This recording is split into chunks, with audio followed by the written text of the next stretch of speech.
My name is Millie Porter, 27 years old, a sergeant first class in the United States Army. The day I was awarded the Purple Heart, my stepmother, Linda, used a metal folding chair to break my arm in front of hundreds of soldiers. The sound of the bone snapping was louder than the applause. But what hurt more was the sentence she hissed as I fell. A sentence that not even the enemy in Kandahar had ever dared to say to me. "Who do you think you are, you whore? You put on that suit and think you're better than us? You're still just Porter trash." She, my father, and their precious son all laughed in triumph. They didn't know that the 3-star general I had just helped was holding a file that could bury their entire family alive. Let me know what time you're hearing this story in the comments. Hit like and subscribe if you have ever been publicly humiliated by the very people you sacrificed for. Justice is coming. The weight of the Army service uniform, the blue dress as we call it, is something you never get used to. It's a formal, restrictive weight steeped in history. The wool is thick, the cut is precise, and it forces you to stand taller. On that stage, under the warm, unforgiving lights of the Fort Stewart Auditorium, I felt every single thread. The real weight, though, was the small, heart-shaped medal pinned just above my left pocket, the Purple Heart.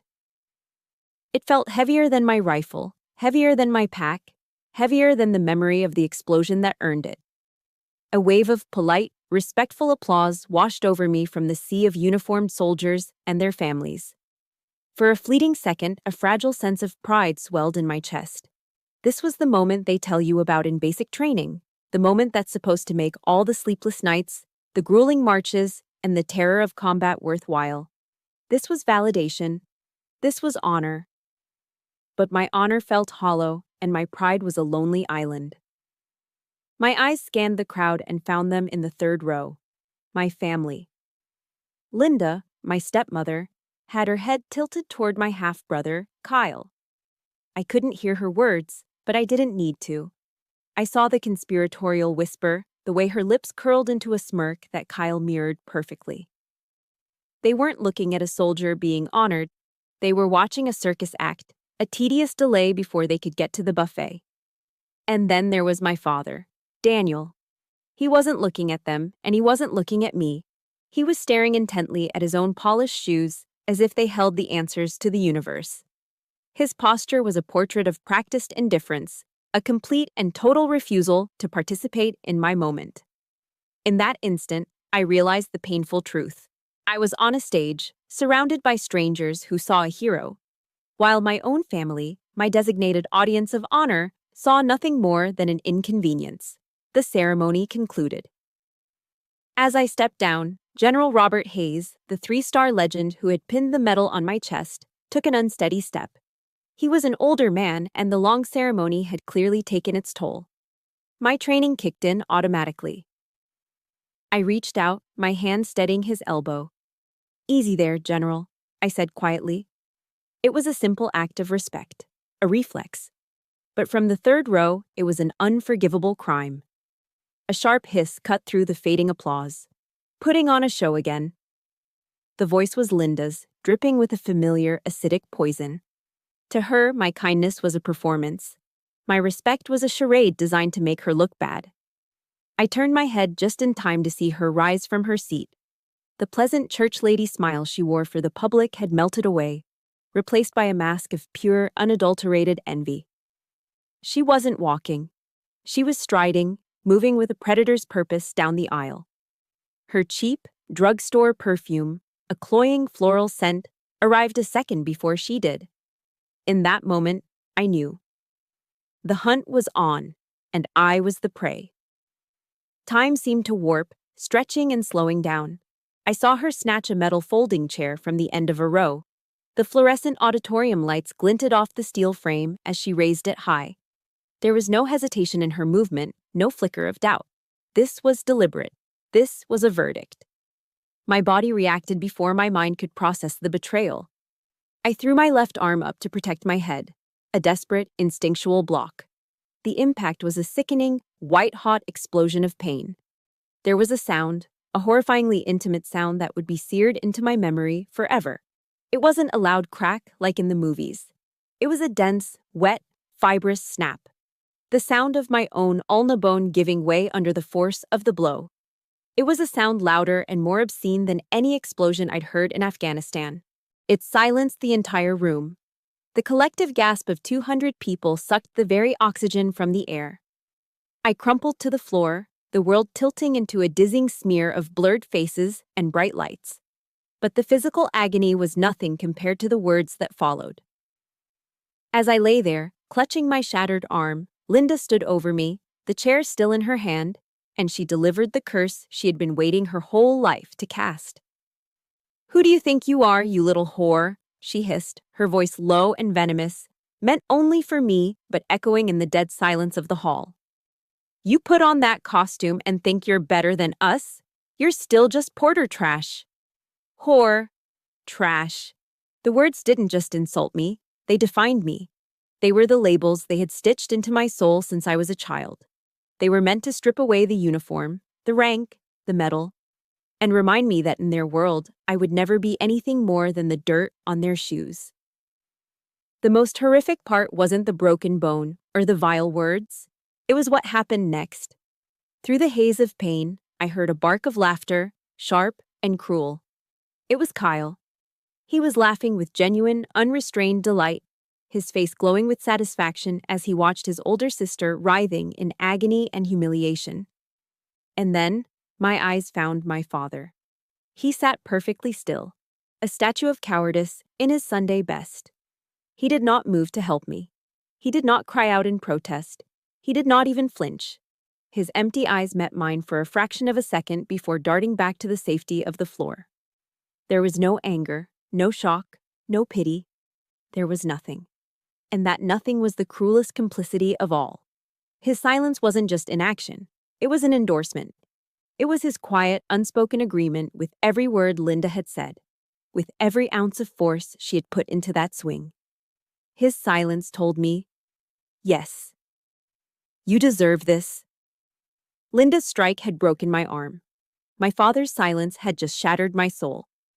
Just as the darkness began to creep into the edges of my vision, a shadow fell over me. Strong hands gently gripped my good arm. It was General Hayes, his face a mask of cold, controlled fury. He pulled me carefully to my feet, his eyes never leaving the Porter family. He didn't say a word to them. He didn't have to. With me leaning on him, he looked past them, toward the main entrance of the auditorium. His chin lifted in a barely perceptible, yet unmistakable signal. At the back of the hall, 2 military police officers, who had been standing at ease, immediately straightened up. They understood the command. They began to move. The harsh, sterile light of the base infirmary was a world away from the warm glow of the auditorium. A young medic, his face a mask of professional calm that couldn't quite hide his horror, was carefully cutting away the sleeve of my dress blues.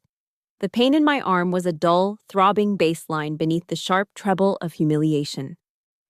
My uniform jacket was draped over the back of a chair, and my eyes kept drifting to it. Pinned to the dark blue wool was the Purple Heart. I noticed a tiny dark smear on the rich purple ribbon, almost invisible, a single speck of my own blood. That small crimson stain on a symbol of honor sent my mind tumbling backward in time, not to the dust and chaos of Kandahar, but to another polished symbol, another kind of desecration. Back to a sunlit bedroom in Charleston, South Carolina, and the day my spirit was broken long before my bone ever was. Growing up, my bedroom was my sanctuary, and its centerpiece was a long wooden shelf my grandfather had built. That shelf was my entire identity. It groaned under the weight of my achievements. Dozens of medals on bright ribbons and rows of gleaming golden trophies from track and field. 100-meter dash, 200-meter, 400 relay. Each one represented hundreds of hours of sweat, burning lungs, and the sweet taste of victory. They were proof. Proof that I, Millie Porter, was good at something. That I was more than just the quiet stepdaughter who tried to stay out of the way. That shelf was the only place in the world I felt seen. I was 15. I came home from practice one Tuesday afternoon, my gym bag slung over my shoulder, and the first thing I noticed was the silence. The shelf was empty. Bare wood. Not a single trophy, not a single medal remained. Dust outlines were the only ghosts of what had been there. A cold dread, heavy and suffocating, settled in my stomach. I found Linda in the living room, casually painting her nails a violent shade of pink. The acrid smell of nail polish remover hung in the air. She didn't look up when I walked in. "Linda," I began, my voice trembling slightly. My trophies. They're gone." She blew gently on her nails, then inspected them with a critical eye. "Oh, that," she said, her tone utterly dismissive, as if I'd asked about a misplaced pair of socks. "I was just tidying up. All that cheap scrap metal was taking up so much space, honey." Kyle needed room for his new comic book collection. Scrap metal. The words hit me harder than any fist could.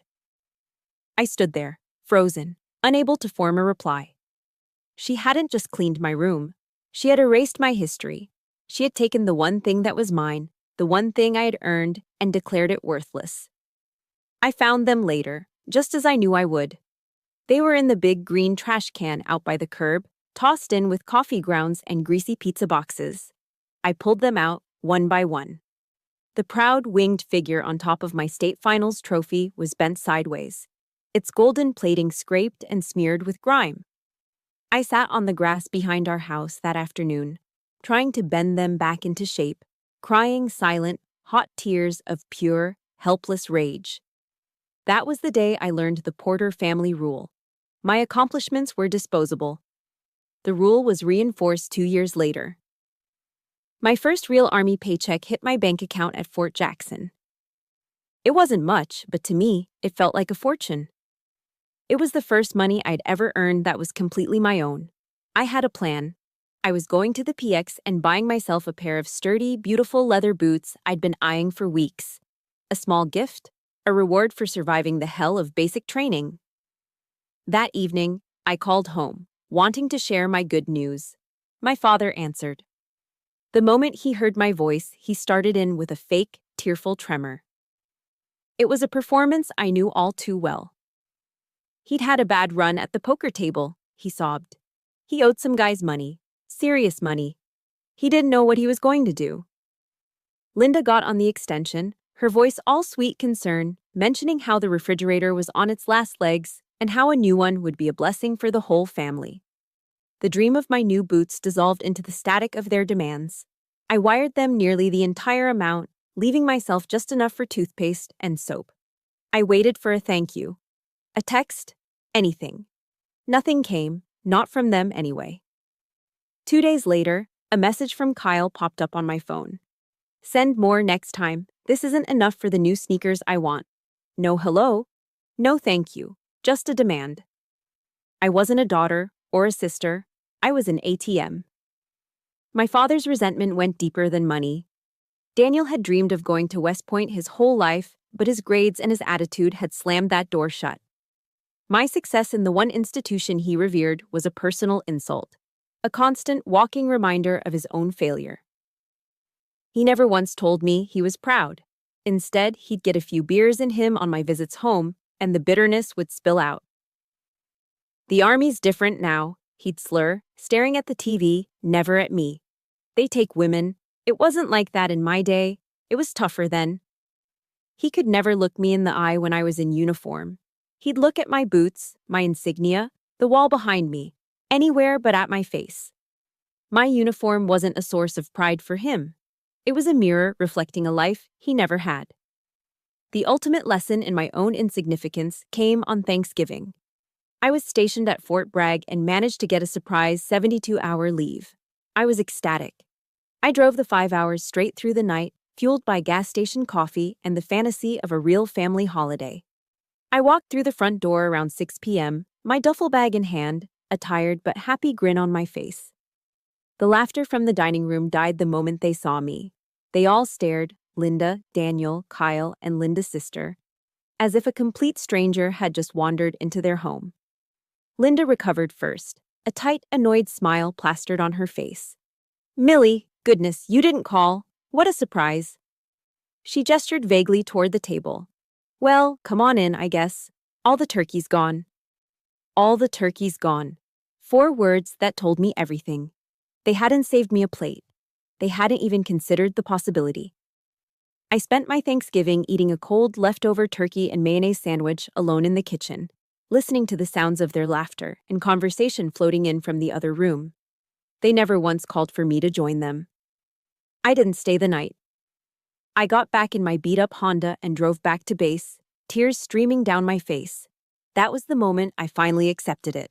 I was a member of the Porter family by name only. In every way that mattered, I was utterly, completely alone. If you've ever been made to feel like a stranger in your own home or had your accomplishments treated like trash, please support this story by hitting the like button and type, "I see you" in the comments below. So I know I'm not alone. The medics finished their work, my broken arm now secured in a temporary cast. The physical pain was nothing. A bone can be set. It will heal. But as I sat there, I wondered, how do you set a soul that has been systematically broken for 27 years?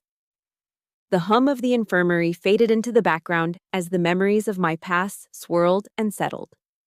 Through the open doorway, I could see General Hayes. He wasn't looking at me. His back was turned as he spoke in low, serious tones to the 2 MPs who had escorted my family away. He was a figure of calm, decisive authority.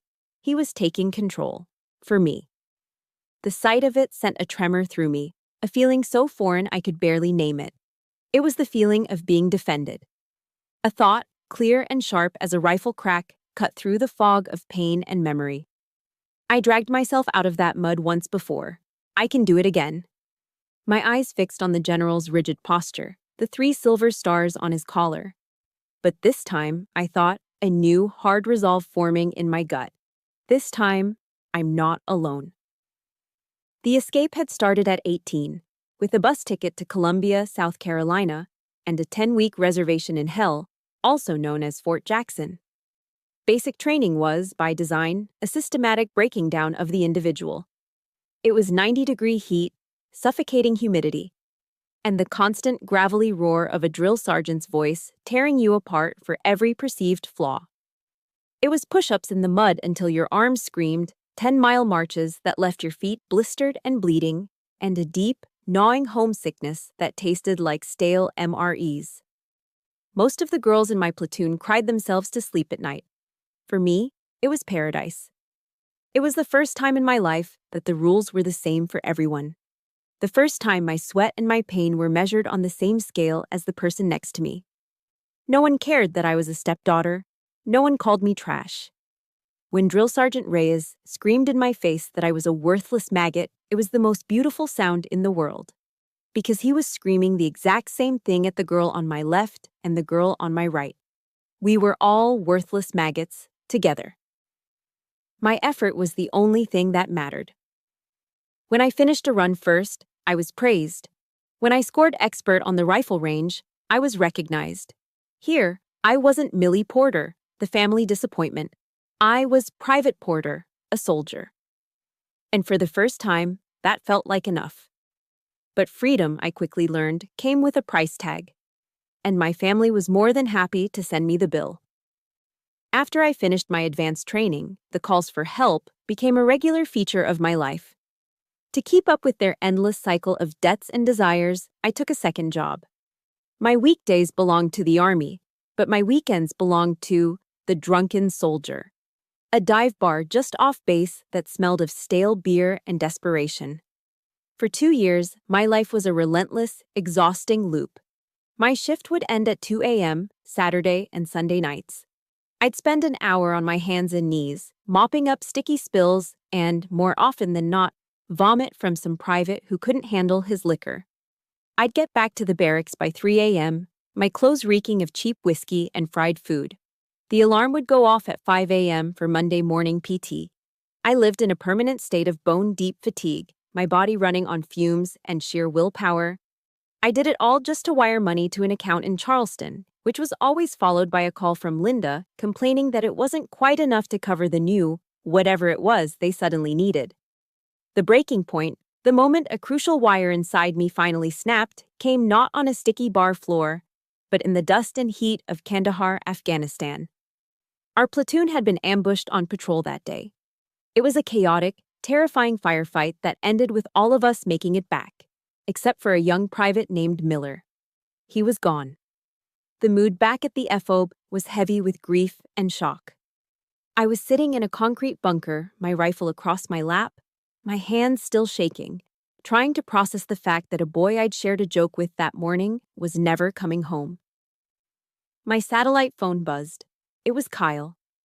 A wave of relief washed over me. For a foolish second, I thought maybe he'd heard something and was calling to check on me. "Hey, Millie," he said, his voice annoyingly cheerful. "You are not gonna believe this place. The skiing in Aspen is insane." I sat there, stunned into silence, the sand and grit of Afghanistan clinging to my uniform. "The resort is okay," he continued, completely oblivious. "I mean, for the price you paid, I was kinda hoping for something a little more high-end, you know? The thread count on these sheets is probably criminal." He was complaining about the luxury of a ski trip. A trip he was on using the combat pay I was earning in a place where people were actively trying to kill me. He didn't ask if I was okay. He didn't ask if I was safe. He didn't even seem to register where I was.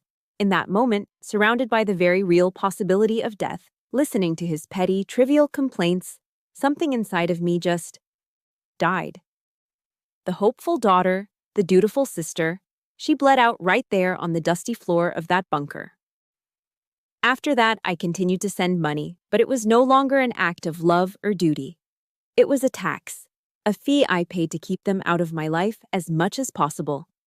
Each payment was another invisible sacrifice, another piece of my own life I had to carve out and give away. I'd saved up for months to buy a used Ford F-150, a beautiful beat-up truck I'd dreamed of owning since I was 16. I found the perfect one. The day I was going to buy it, Linda called, crying about a leak in the roof. The truck fund became the roof fund. A week later, she posted a photo album on Facebook titled Our New Patio Oasis, showcasing a brand new, top-of-the-line wicker patio set with plush cushions. There was no new roof. My best friend, Sarah, got married in Ohio. I was supposed to be her maid of honor. 2 weeks before the wedding, Kyle called in a panic. He'd maxed out his credit cards and was getting threatening letters. If I didn't help him, he said, his life would be ruined. I looked at my bank account. I could afford the plane ticket to Ohio, or I could pay his debt. I couldn't do both. I watched my best friend get married on a grainy video call, making up an excuse about being unable to get leave. I sent the money to Kyle. He never mentioned it again. Every sacrifice was swallowed by a void of entitlement. Every piece of my life I gave them was simply consumed without a word of thanks, and they were always, always hungry for more. They didn't just break my arm in that auditorium. They had been breaking my life, piece by piece, for years. And I had let them. General Hayes saw the grim-faced MPs take my father, Linda, and Kyle by the arms and escort them firmly toward the auditorium exit. He watched them go, his expression as hard as granite. Only when they were out of sight did he turn his attention back to me. The auditorium was a mess of hushed, frantic whispers and shocked faces, but the general's focus was entirely on me. Without a word, he shrugged his own heavy formal Class A jacket from his shoulders. It was an act of such unexpected kindness it stunned me into silence. He gently draped the jacket over my own shoulders. It enveloped me, smelling of clean starch, old leather, and something else I couldn't quite place: authority.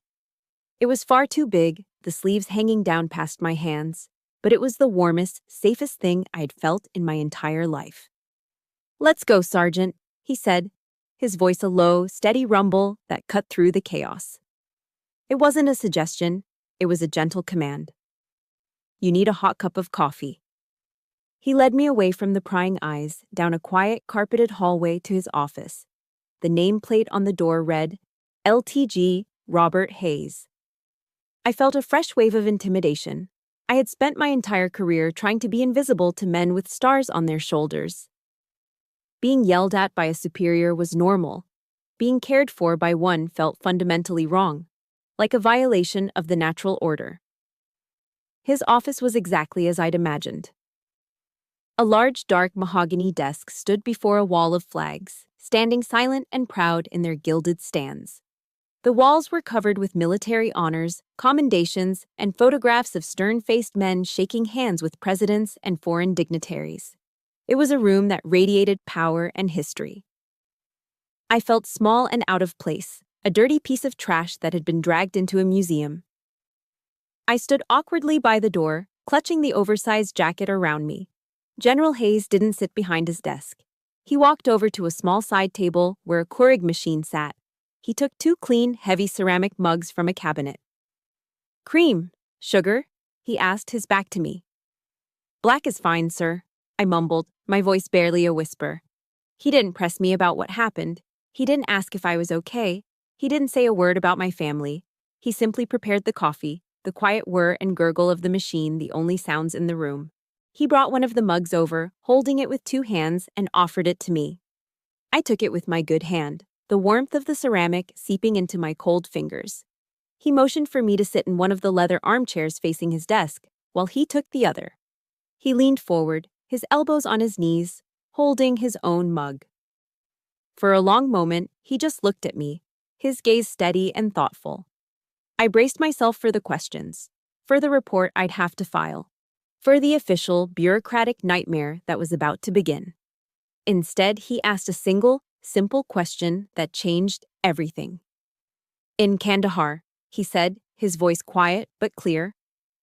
"What unit were you with?" The question was a key, unlocking a door inside me I didn't even know was there. It bypassed the broken arm, the humiliation, the family drama. It went straight to the core of who I was. He wasn't asking the victim, he was asking the soldier. And the soldier answered. The words came pouring out of me, not in a torrent of tears and emotion, but in the clear, concise language of a mission debrief. I told him I was with the 3rd Infantry Division, attached to a forward operating base near the Arghandab River. I told him about the long, grueling patrols under the relentless Afghan sun, the constant tension, the weight of the body armor. I told him about my squad mates, about the dark humor we used to stay sane, about the bonds forged in shared fear and absolute trust. I talked about the firefight that earned me my medal, the ringing in my ears, the taste of dust and cordite in my mouth, the courage of the medic who saved my life. General Hayes listened. He didn't interrupt, didn't offer platitudes. He just listened, his eyes never leaving my face. He would nod slowly, and every so often, he'd ask a sharp, insightful question. "What was your TOE for that patrol? Were you using the 7.62s or the 5.56s for Overwatch?" He knew the language. He understood the world. For the first time in my life, I was speaking to someone in my family's generation who saw me not as a failure, a disappointment, or a paycheck, but as a professional. As an equal. He saw a sergeant first class. When I finally ran out of words, the silence returned. But this time it was comfortable, filled with a sense of profound and complete understanding. He took a slow sip of his coffee, then placed the mug down on the table beside him. He looked me straight in the eye, and his gaze was like steel. "Sergeant Porter," he began, and the formality of my rank in his voice was a balm to my soul. "For what you went through over there, this country owes you a debt that can never be repaid. We all do." He paused, letting the words sink in. Then his expression hardened. "As for what just happened in that hall," he continued, his voice dropping to a low, furious growl, "that is not family. That is a disgrace to the uniform you are wearing, a disgrace to every soldier in that room, and I will not let it stand." The words hit me with the force of a physical blow, but it was a blow that healed, not harmed. He wasn't just offering comfort, he was delivering a verdict. He was giving me validation. In 2 sentences, he had lifted the suffocating weight of shame that Linda had so expertly placed on me, and in its place, he restored my honor. I felt tears welling up, but for the first time in as long as I could remember, they weren't tears of pain or rage. They were tears of gratitude.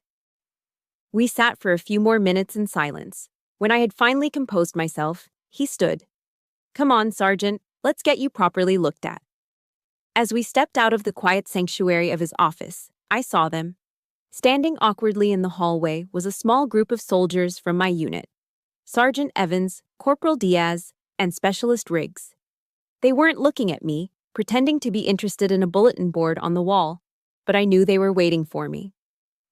They didn't say much. They didn't need to. Evans stepped forward. "Rough day, Sarge," he said gruffly, and pressed a Hershey's chocolate bar into my good hand. Diaz, a tough kid from the Bronx who rarely spoke, just reached out and gave my good shoulder a light, firm pat. Riggs just nodded, his eyes saying everything that words couldn't. It wasn't blood that connected us. It was something stronger. It was shared hardship, loyalty, and unwavering respect. They were my family.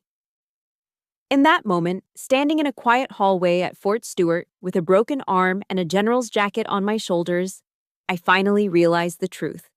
I had never been truly alone. I had just been looking for family in all the wrong places. The warmth of the general's office vanished when I entered the next room. It wasn't an office. It was a SCIF, a sensitive compartmented information facility, a windowless, soundproofed box where the Army uncovers its enemies. A knot of dread tightened in my stomach. This was about more than a broken arm. Two men in civilian clothes were waiting. They introduced themselves as agents from Army Counterintelligence, CID. Their faces were neutral, their eyes missing the pity I'd seen in everyone else's. They were here for facts. They sat me down at a plain metal table. The interview started strangely, not with the assault, but with phone calls. "Sergeant Porter," the older agent began, "over the past 18 months, have you spoken to anyone claiming to be a journalist or a researcher studying military family life?" The question was so specific it took me a moment. Then, a memory surfaced. "Yeah, a couple of times," I said slowly. Linda would usually call, all excited, saying some writer wanted to interview a real soldier. She said it would be good for people to understand our sacrifice. The agents exchanged a look I almost missed. "And what did you talk about?" the younger one asked. I shrugged my good shoulder. "Nothing important, generic stuff." They asked what a typical morning was like on base, PT, breakfast at the DFAC. Benign questions. "Benign," the older agent repeated, writing it down. "Did they ever ask about patrol schedules, operational routines?" "Sort of," I admitted, unease stirring in my gut. One of them asked if we tended to patrol the same areas to build a relationship with the local community. I just gave her the textbook answer about winning hearts and minds. I didn't give her grids or anything classified. I thought I had been careful, protecting operational security. But a cold feeling was starting to creep up my spine. The next phase of the interview felt like an attack. The younger agent turned a laptop to face me. On the screen was a series of my father's bank statements. "Are you familiar with your father's financial situation, Sergeant?" "Only that he's always losing money gambling," I said. The agent traced a line on the screen. "On May 12th of last year, a deposit of $20,000 was made into this account. Can you account for that?" I stared at the number. $20,000. A few weeks after that date, Linda had bought a new SUV. They'd told me Daniel had a lucky streak with scratch-off tickets. A memory surfaced of him bragging on the phone about how his ship had finally come in. "No," I whispered, my mouth suddenly dry. The agent scrolled down. "Another deposit, $30,000, October 7th. My blood ran cold. I knew that date.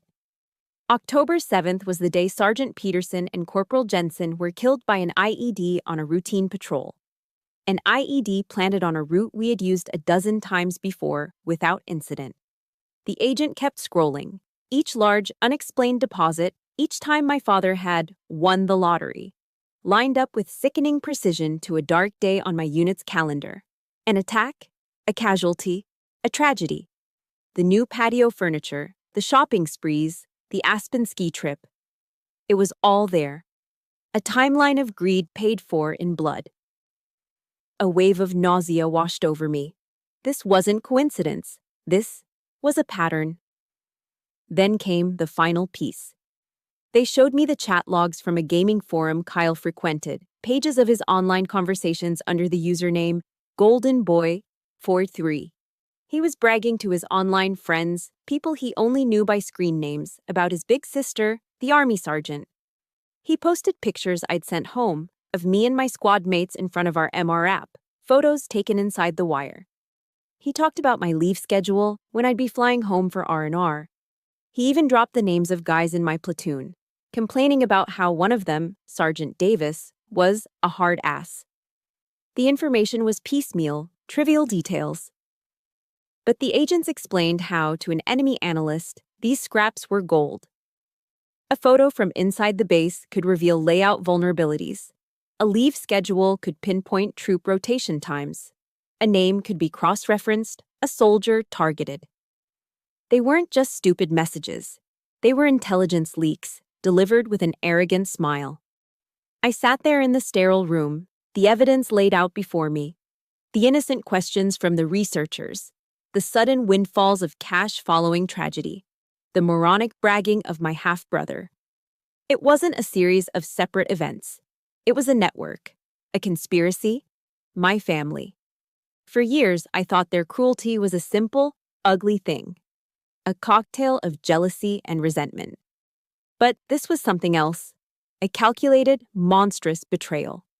They hadn't just used me for my money. They had used my service, my patriotism, my life as a commodity to be sold. My desire to be a good daughter, to answer their questions, to share my life with them. They had weaponized it all against me.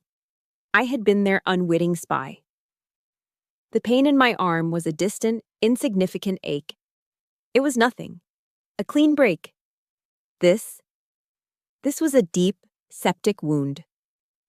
They hadn't just taken my money. They had sold my safety. They had sold the safety of my brothers and sisters in arms.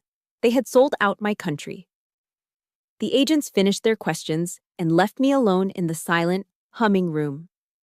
The broken bone was a trivial injury. The real damage was the ragged hole they had just torn through the center of my life. A few minutes later, the heavy door opened and General Hayes stepped inside, his face grim. The air was thick with the horror of what we now both knew. He sat opposite me at the metal table. Finally, he pushed a slim manila file across the table. It was terrifying in its simplicity. "Sergeant," he said, his voice low and heavy, "we need your help. There are details in your calls home that we need to clarify. This is much worse than you think." Inside the cold, sterile walls of the SIF, I thought the worst was over. I thought the horror had reached its peak. I was wrong. The older CID agent slid a final piece of paper across the metal table. It wasn't a document, it was a photograph. My breath caught in my throat. It was a candid shot, taken on a sunny afternoon in Kandahar. A smiling young man with kind eyes and a grease stain on his cheek was patiently showing me how to clear a jam in my M4 rifle. Sergeant Mark Davis. He was a good man, a great NCO, patient, fair, and fiercely protective of his soldiers. He'd been standing less than 10 feet from me when the IED detonated, the same ambush that had sent me home with a concussion and a leg full of shrapnel. The same ambush that had sent Mark home in a flag-draped casket. 2 days before the attack on Sergeant Davis's platoon, the agent said, his voice devoid of emotion, "A final payment of $50,000 was wired to your father's account." He slid a bank statement next to the photo. The date glowed on the paper like a radioactive isotope. 48 hours.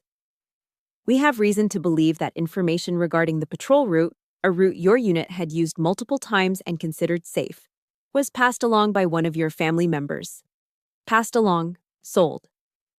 Staring at Mark's smiling face, the full monstrous weight of their betrayal crashed down on me. Before this moment, the pain had been personal. It was my broken arm, my stolen money, my trashed trophies, my lonely holidays. It was all about me. But this wasn't about me anymore. This was about Mark. This was about his wife, who was now a widow. About his 2 little girls who would grow up without a father. This was about honor. This was about a line that had been crossed from which there was no return.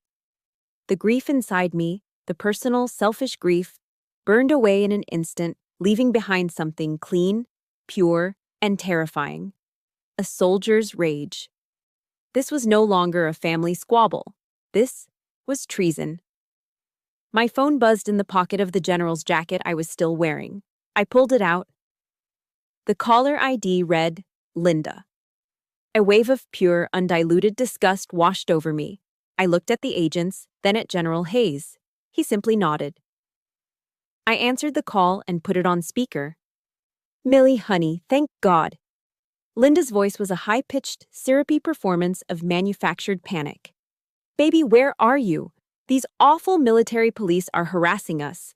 They've taken our phones. They're asking all these terrible questions. You need to come down here and tell them this is all just a big misunderstanding. A misunderstanding. I stared at Mark's picture. I looked at the date on the bank statement. Misunderstanding. You know I love you, Millie, she cooed, her voice dripping with the fake affection she always used when she wanted something. We're family. You just need to clear this all up.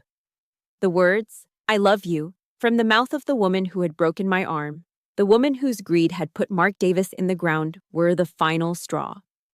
They were the last drop of poison in a cup that had been full for years. A switch flipped inside me. The years of quiet suffering, of biting my tongue, of accepting the unacceptable, it all ended.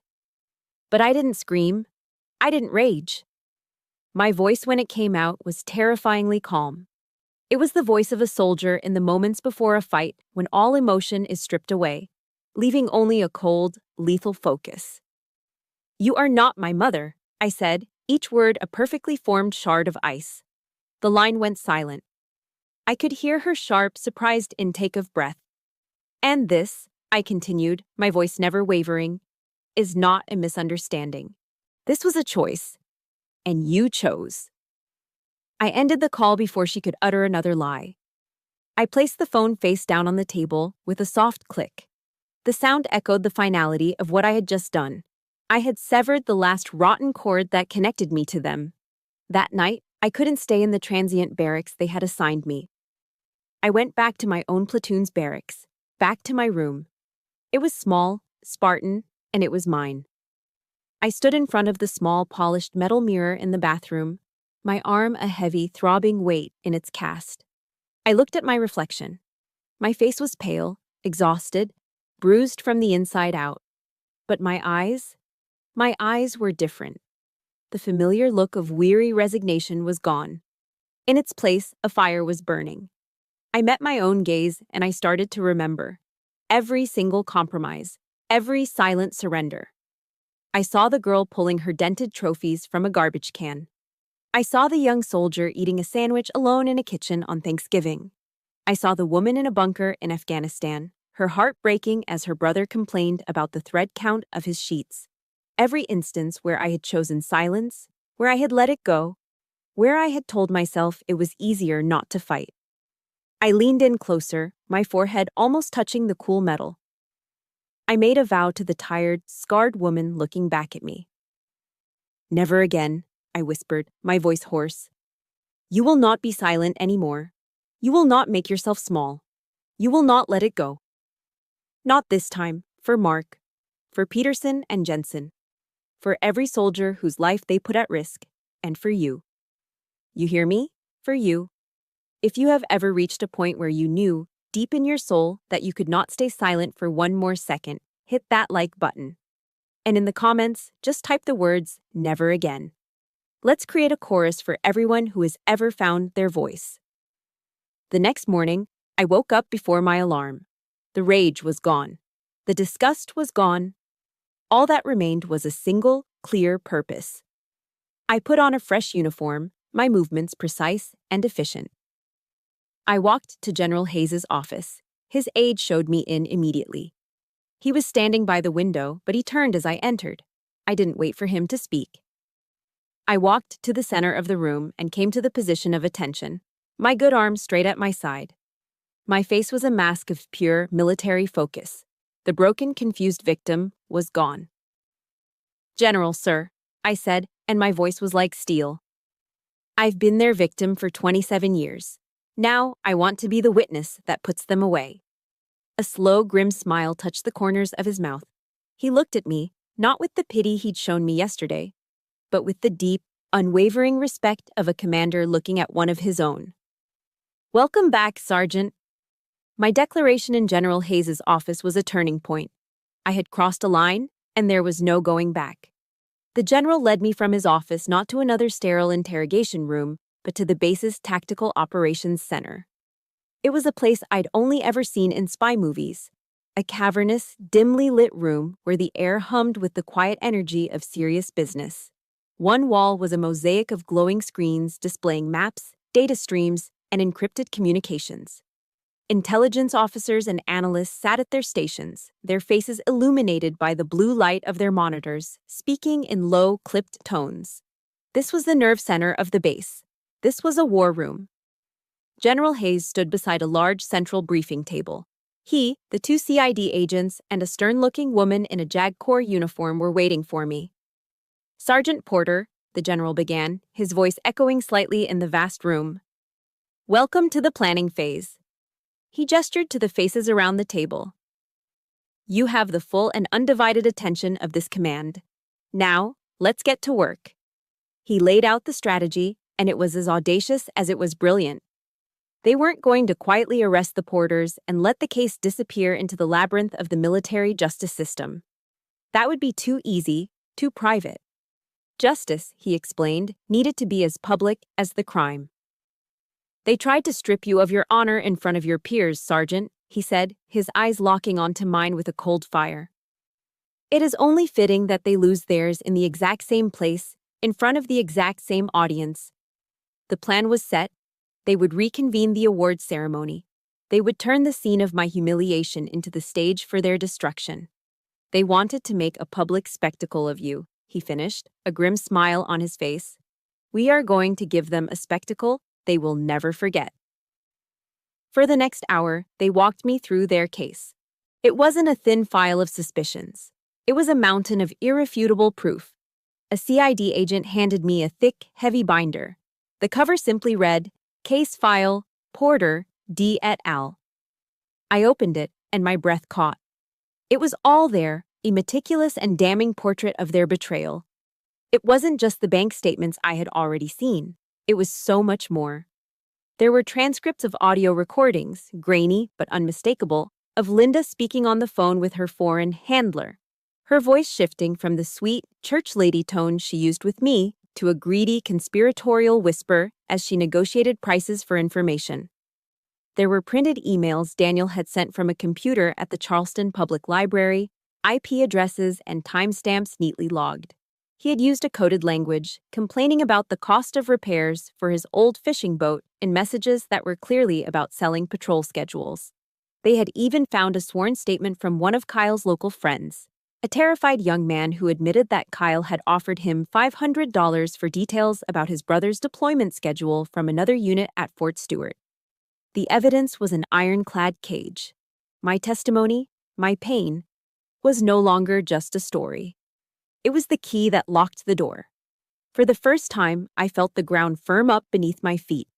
This wasn't just about my feelings anymore. This was about facts. Hard, cold, undeniable facts. My weapon wasn't just the truth.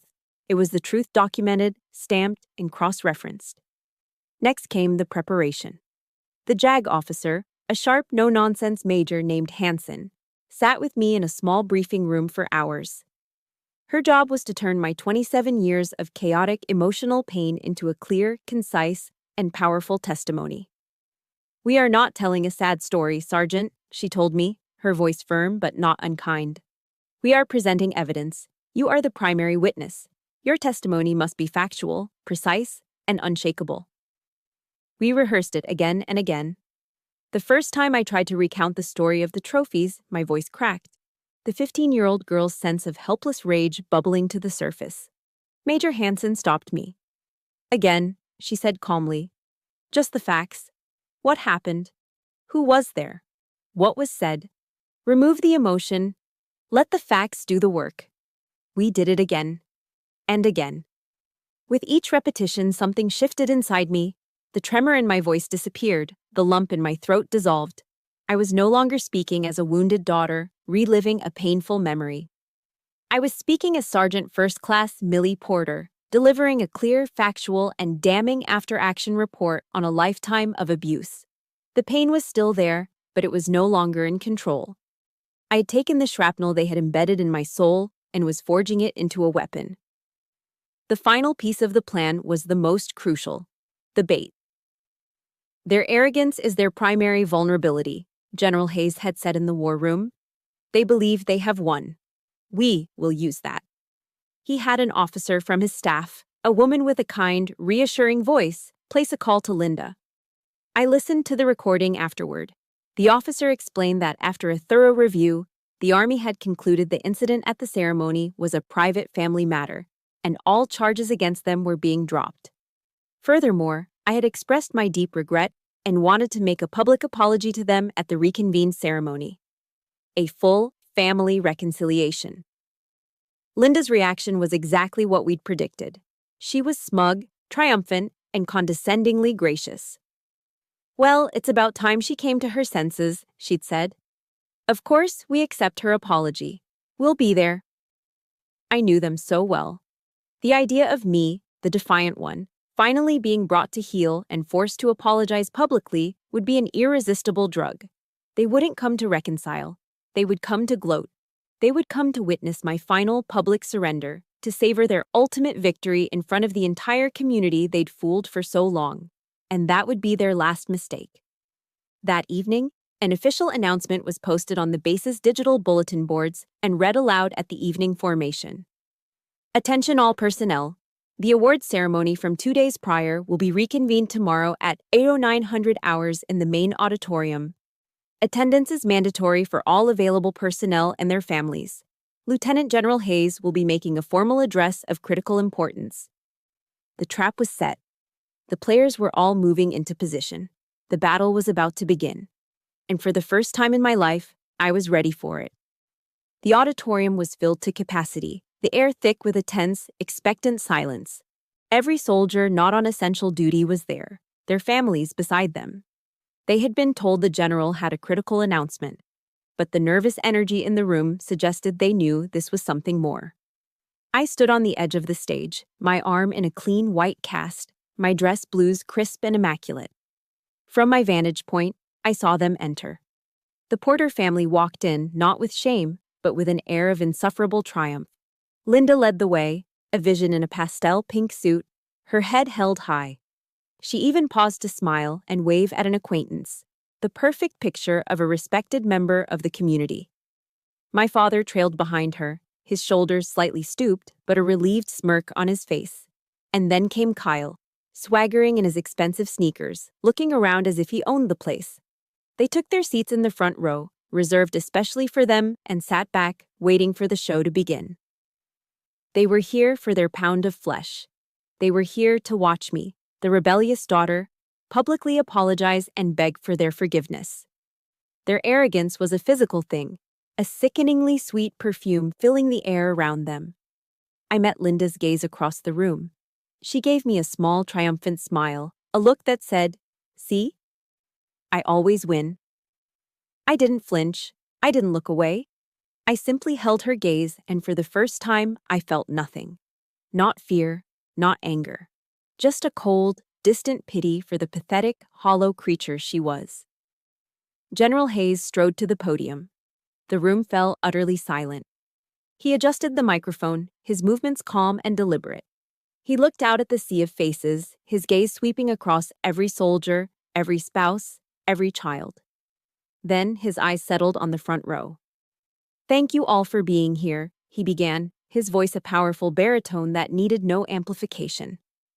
"We are gathered today to finish the business that was so violently interrupted 2 days ago." He paused, letting the weight of his words settle.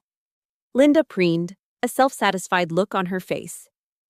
"We are here to talk about honor," the general continued, his voice hardening. "We are here to talk about sacrifice, and we are here to talk about betrayal." The mood in the room shifted. This wasn't the speech anyone was expecting. 2 days ago, he boomed, his voice ringing with cold fury. In this very hall, we witnessed a cowardly and disgraceful act of assault against a decorated American soldier. But I am here today to tell you that what you saw was merely the tip of a treacherous iceberg, the visible part of a deep and disgusting rot of treason. A collective gasp rippled through the audience. On the massive screen behind the general, which had been dark until now, an image flashed to life, It was a bank statement. Daniel Porter's name was clearly visible at the top, along with a highlighted deposit for $20,000. My father's face went slack, the color draining from it as if a plug had been pulled. Linda's smile froze, then vanished. The show had begun. One by one, the general laid out the case. Each piece of evidence a hammer blow against their lies. "This is the greed," he declared, as the next slide showed another deposit, this one for $50,000. The next click brought up a sound file. Linda's voice filled the auditorium, sweet and syrupy, captured from a wiretap. "Of course, I can ask her about the patrol schedules." Her recorded voice purred to an unidentified man. "She tells her loving mother everything." The real Linda shot to her feet, her face a mask of disbelief. "That's not me. That's fake." "This is the deception," the general said, his voice overriding her protests. Click. The screen filled with Kyle's idiotic chat logs, his Golden Boy 843 persona, bragging to the world. "My sister is in the third ID. Yeah, she's in Kandahar right now. Total badass." "This is the foolishness that costs lives," the general stated, his voice dripping with contempt. Kyle shrank in his seat, his face crumpling like a child's. Then, the final, devastating blow. The screen changed to show three formal, smiling portraits. Three soldiers in their dress blues: Sergeant Mark Davis, Sergeant Peterson, Corporal Jensen. "And this." The general's voice dropped to a low, guttural roar that shook the very foundation of the hall. "This is the price." He let their faces hang in the silence for a long, heavy moment. "These soldiers," he bellowed, pointing a trembling, furious finger directly at the front row, "did not die at the hands of a foreign enemy. They died because of the craven, bottomless greed of traitors who sit among us right now." Every single head in the room, hundreds of pairs of eyes, swiveled to stare at the Porter family. The looks were no longer curious. They were filled with a burning, unified hatred. That's when the dam broke. "It's a lie! It's a setup! She's framing us!" Linda began to scream, her voice a shrill, hysterical shriek. Daniel was trying to speak, but only incoherent, panicked stammers came out. Kyle was openly sobbing, fat tears rolling down his cheeks, chanting, "I didn't know! I didn't know!" But it was too late. Their judgment had come, not from the general, but from their peers. From the back of the auditorium, a woman in a simple black dress rose to her feet. It was Maria Davis, Mark's widow. Her face was pale, her eyes blazing with a grief so profound it was terrifying. "Murderers!" she screamed, her voice cracking with pain and rage. "You killed my husband! You killed him!" Her cry shattered the last semblance of order. On cue, the side doors of the auditorium burst open and a dozen MPs marched in, moving with grim, practiced efficiency. They formed a cordon, cutting off the front row from the rest of the enraged crowd. Two MPs moved toward Linda, who was still screaming about conspiracies. As they reached for her arms to cuff her, she tried to pull away, stumbling backward. Her heel caught on the leg of a chair. She went down hard. There was a soft snap. The cheap, fake pearl necklace she always wore, her pathetic symbol of class, broke apart. The plastic beads scattered across the polished stage floor, rolling and skittering in every direction like 100 tiny white lies. I stood there, watching it all. I watched them cuff my shrieking stepmother, my babbling father, and my whimpering brother. I watched them being led away past the glares of the soldiers they had betrayed, past the raw grief of the widow they had created. I watched the dynasty of my abusers, my personal reign of terror, and not with a bang, but with the pathetic clatter of fake pearls on a cold, hard floor. The auditorium's chaos faded to an echoing silence. The MPs were gone, the crowd had dispersed, and I was left standing on the stage. My eyes were fixed on the floor, where the cheap plastic beads from Linda's necklace lay scattered like fallen teeth. I had expected to feel a surge of triumph, a wave of vindication. Instead, there was only a strange, hollow quiet, an emptiness. The battle was over, I thought, looking at the pathetic, fake pearls. The enemy was defeated. Now came the hard part. cleaning up the battlefield inside my own soul. In the following days, the story of the traitor Porter family became a firestorm on the local Charleston news and throughout the military community. My name was everywhere, hailed as a hero. But the praise felt distant, like it was about someone else. In the solitude of my barracks room, I felt no glory. I only felt the crushing weight of exhaustion. The white-hot rage that had fueled me had burned itself out. In its place, a deep and ancient sadness settled in my bones. I wasn't mourning the loss of my family.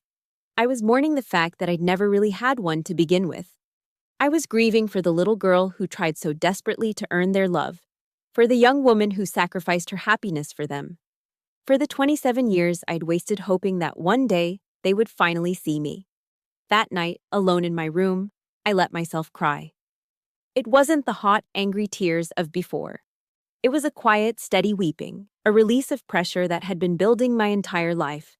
I wasn't crying because I was hurt anymore. I was crying to cleanse myself, to wash away a lifetime of false hope and finally let them go. A week later, a letter arrived with a federal prison postmark. The handwriting was my father's messy scrawl. My hands were steady as I opened it. A small, foolish part of me thought this might be it. The apology. The moment of accountability. I was wrong. The letter was 4 pages of pathetic, self-pitying excuses. He never said, "I'm sorry." He blamed Linda's ambition. He blamed Kyle's stupidity. He blamed his own bad luck. He painted himself as a victim, swept up in a scheme he didn't understand. The letter ended with the one thing he was truly capable of: a request. He begged me to use my new influence with the general, to tell them he was manipulated, to get his sentence reduced. I read the letter twice. The first time, a flicker of the old anger sparked. The second time, all I felt was a profound, weary pity for this weak man who would never take responsibility for his life. That night, I sat at my desk, and I wrote a letter back to him. I didn't hold anything back. I wrote about the trophies in the trash can. I wrote about the lonely Thanksgiving dinner. I wrote about the phone call from Aspen. I wrote about the empty look on his face in the auditorium. I poured 27 years of buried pain onto the pages. When I was done, my hand ached. I read my letter over once, folded it neatly, and walked outside into the cool Georgia night. I took out my Zippo, the same one I'd carried in Afghanistan, and set the letter on fire. I watched as the paper curled and blackened, my words turning to ash and smoke before drifting up into the starry sky. I didn't need him to read it. I didn't need him to understand. I just needed to say it. Burning it was my own private closure. I was releasing the words, and with them, I was releasing him. The final goodbye was the hardest. A JAG lawyer informed me I was needed to identify some personal items for the case file. It was a formality that meant one last visit. I met Kyle in the sterile visiting room of the Federal Detention Center. The swagger and arrogance were gone. He was thin and pale, his eyes wide with terror. He was wearing an orange jumpsuit that hung off his bony frame. He was no longer the golden boy. He was just a scared kid. He started crying the moment he saw me. "Millie, I'm so sorry," he sobbed through the plexiglass divider. "I didn't know what they were doing. I swear, I was so stupid. Please, you have to forgive me." I looked at the boy who had been the center of their universe, the boy for whom all my sacrifices had been made. The anger was gone. The resentment had faded. I picked up the receiver. "I forgive you, Kyle," I said, my voice calm. Relief washed over his face. "But I want you to be clear about this," I continued. "I'm not forgiving you for your sake. I'm forgiving you for mine. I'm letting go of the anger because I refuse to carry it for another second. I forgive you so I can move on. But make no mistake, I will never forget what you did. Goodbye, Kyle." I placed the receiver back in its cradle, stood up, and walked out without looking back. That was the last time I ever saw a member of my blood family. A few days later, General Hayes asked me to take a walk. We strolled along the manicured paths of the base. "Courage isn't about having no scars, Sergeant," he said, his eyes on the horizon. "Courage is knowing those scars don't define you. They're just a map that shows where you've been, not where you're going." He stopped and turned to me. I've been thinking. We're starting a new mentorship program for young female recruits. A lot of them are struggling. They need a guide, someone tough who's been through the fire and come out stronger. He looked at me, a genuine smile in his eyes. I think you'd be the perfect person to lead it. And just like that, I saw it. A new path forward, a new purpose. My journey didn't end with the destruction of my old family. It was just the beginning. I had a new mission, to build a new legacy of strength and support, to make sure no other soldier ever had to fight their battles completely alone. The military tribunal was swift and decisive. The mountain of evidence presented by the prosecution was so overwhelming that a conviction was a foregone conclusion. Linda, Daniel, and Kyle Porter were all found guilty of conspiracy, espionage, and treason. The judge, a stern-faced colonel who had looked at them with undisguised contempt throughout the trial, handed down sentences that ensured they would spend the majority of their remaining lives behind bars. The Porter name, once a source of phony, middle-class pride in Charleston, became a synonym for traitor. The law had done its job. Justice, in the cold procedural sense, had been served.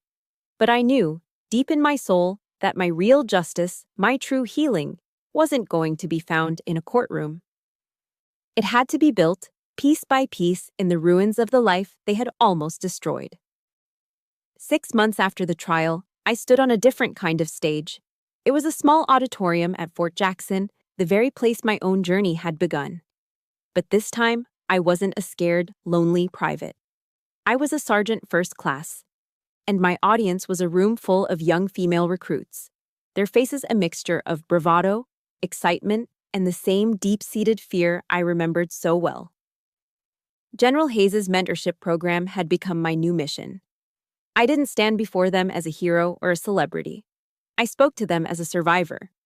I told them my story, not the salacious details of the trial, but the quiet, painful truths of my upbringing. I talked about the lonely struggle for self-worth, about the danger of letting others define you, and about the critical importance of setting boundaries, even with the people who are supposed to love you most. There's a writer and researcher I admire, Dr. Brené Brown, I told them, my voice steady and clear. She has this quote that I carry with me every single day. She says, "Only when we are brave enough to explore the darkness will we discover the infinite power of our light." I looked out at their young, hopeful faces. The Army will teach you to be physically tough, but your true strength, your resilience, will come from being brave enough to face your own darkness. And you never have to do it alone. After the talk, a young private, no older than 19, came up to me. Her eyes were red from crying. "Sergeant," she whispered, her voice thick with emotion, "thank you. No one's ever told me it was okay to say no to my family." She hugged me, a fierce, desperate embrace, and I hugged her back, feeling the profound, healing power of turning my deepest wounds into someone else's shield. The final piece of my journey, my own private mission, took place a year after that first, terrible day in the auditorium. I stood in the pre-dawn chill of a crisp autumn morning, the air smelling of wet leaves and clean, cold stone. I was at Arlington National Cemetery. The sun was just beginning to rise, casting long shadows across the endless, rolling hills of perfectly aligned white headstones. In the stillness of that sacred place, I found them. 3 graves, side by side. Sergeant Mark Davis, Sergeant Peterson, Corporal Jensen. I had brought 3 perfect, long-stemmed red roses. I knelt down, my knees pressing into the damp, cold grass, and placed 1 rose at the base of each headstone. I traced Mark's name with my fingers, the carved letters cold against my skin. I didn't cry. The time for tears was over. I stood up, brushed off my knees, and came to the position of attention. My hand snapped up in a sharp, perfect salute. I held it there, a silent promise to the men who lay beneath the grass. A final report. "Mission complete," I whispered to the quiet morning air. "Rest easy, brothers. Your honor has been satisfied." A gentle breeze rustled through the old oak trees, sending a shower of golden leaves drifting down around me. As I stood there, a profound sense of peace settled over me, a quiet so deep and complete it felt like a blessing. The weight I had been carrying on my shoulders for 27 years, the burden of their hate, their greed, their expectations. It was finally, truly, gone. I'm telling you this story today for a reason, and as I finish, I want you to look me in the eye. I used to think that family was about blood, that it was an unbreakable bond you were born into. For better or for worse, I was wrong. Family is not about blood. Family is about honor. It's about loyalty. Family is about the people who stand with you in the foxhole, not the ones who push you into the line of fire. If you are fighting a battle of your own right now, in a foxhole that feels lonely and dark, I want you to remember this. You are not alone. Look for your comrades. Find your chosen family. The ones who will fight alongside you, who will have your back no matter what. Know that setting a boundary to protect yourself isn't selfish. It's a tactical act of survival. And most importantly, please remember this. The scars you carry, the ones on the inside that no one else can see, are not signs of weakness. They are not something to be ashamed of. They are a map. They are proof of every battle you have endured. They are a testament to the fact that you fought and you won. Thank you for being here and for listening to my story. My war at home is finally over, but I know that for many of you, the battle is ongoing. This channel was created to be a place for survivors, a digital foxhole where we can share our stories and draw strength from one another. If my journey has resonated with you, please hit the like button to show your support. Subscribe to join our community so that no soldier ever has to fight alone again. And in the comments below, please share one word of strength for someone else who might need to hear it today.